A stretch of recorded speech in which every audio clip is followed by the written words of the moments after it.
Good morning, I'm Charles Lejano. This is One News Now. The station commander of Ermita Police was sacked by no less than the PNP chief himself. That's after crowds that gathered to see the Baywalk's white sand failed to observe proper physical distancing over the weekend. As the head of Ermita Police, Lieutenant Colonel Ariel Caramona had jurisdiction over the Baywalk. This meant that he was supposed to strictly enforce minimum health standards. However, around 100 people flocked to the area to see the newly opened beachfront in Manila Bay. The crowd caused a brief traffic jam over Rojas Boulevard, while some opted to stay atop a nearby overpass to get a glimpse of the white sand. In a statement, Joint Task Force COVID Shield Commander Guillermo Eleazar thanked PNP Chief Cascolan for his immediate action against Caramona. Eleazar said that as immediate area commander, he could have prevented the violations from happening. There was prior planning and monitoring of the situation. Eleazar also called on those who plan to visit the site to be mindful of their safety amid the COVID-19 pandemic. Speaking to the Philippine Star, Eleazar also said that the task force will look at the possibility of contact tracing all of the people that went to the Baywalk.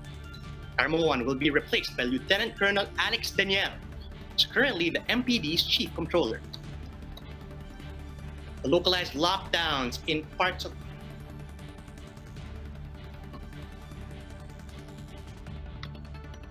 The localized lockdown in parts of Barangay Santa Ana in Taguig has been expanded and extended as the COVID-19 cases in the area continue to rise.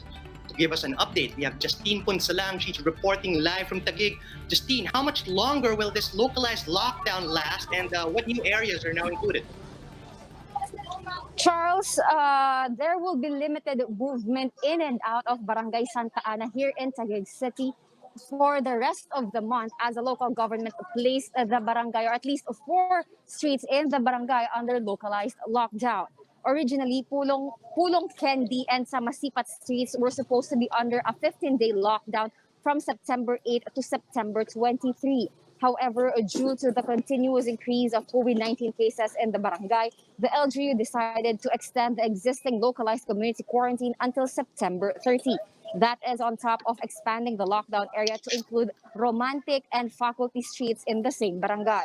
The local government said they decided to declare a localized lockdown because they have yet to identify the source of the community transmission of the virus. The LGU added that based on their data, they have not yet controlled the spread of the virus inside the barangay. Because of this, residents are encouraged to stay inside their homes unless they have essential matters to attend to. Workers are allowed to leave the barangay as long as they present a proof of employment. Residents who need to go out to buy food or do errands can do so, but they can only leave once a day. In order to keep track of those coming in and out of the barangay, there is a log sheet placed at the barangay entrance, manned by LGU personnel and Taguig PNP. Meanwhile, during the localized lockdown, all COVID-19 patients will be brought to quarantine facilities as home quarantines are discouraged. Authorities will also conduct extensive testing and contact tracing in the barangay for the whole duration of the lockdown.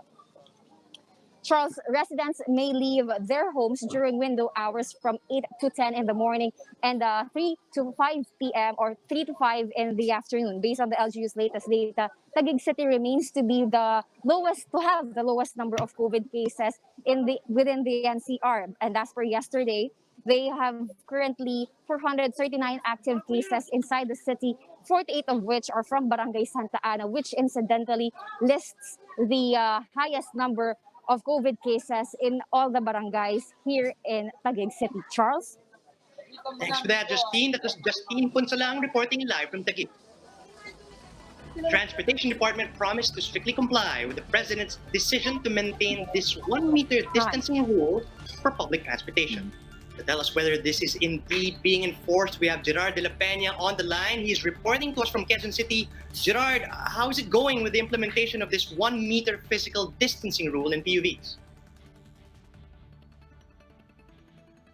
Strictly enforce the 1-meter distancing rule in public transportation starting today after it found some loopholes in its previous policies. Transport officials said there is no problem implementing the rule at the MRT 3 and LRT lines 1 and 2 as it is already being enforced and observed since public transport reopened last June. The problem now lies with buses and jeepneys. The rule since June was that these vehicles can operate at 50% capacity, but enforcers said this doesn't automatically translate to having 1 meter distance between passengers.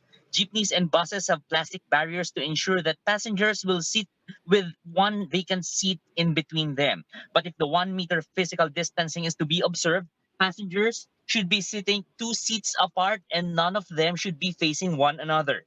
Despite the confusion, the interagency task force has set a fine of 5,000 pesos for violators of physical distancing in public transportation.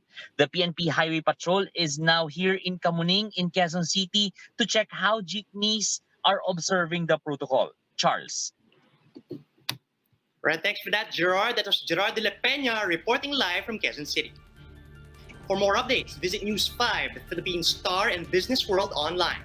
You can also visit our website, onenews.ph, for more in-depth analysis. And you can catch One News on the Signal Play app. Register for a free account now at www.signalplay.com. Stream One News live anytime and anywhere. I'm Charles Lejano. We are One News.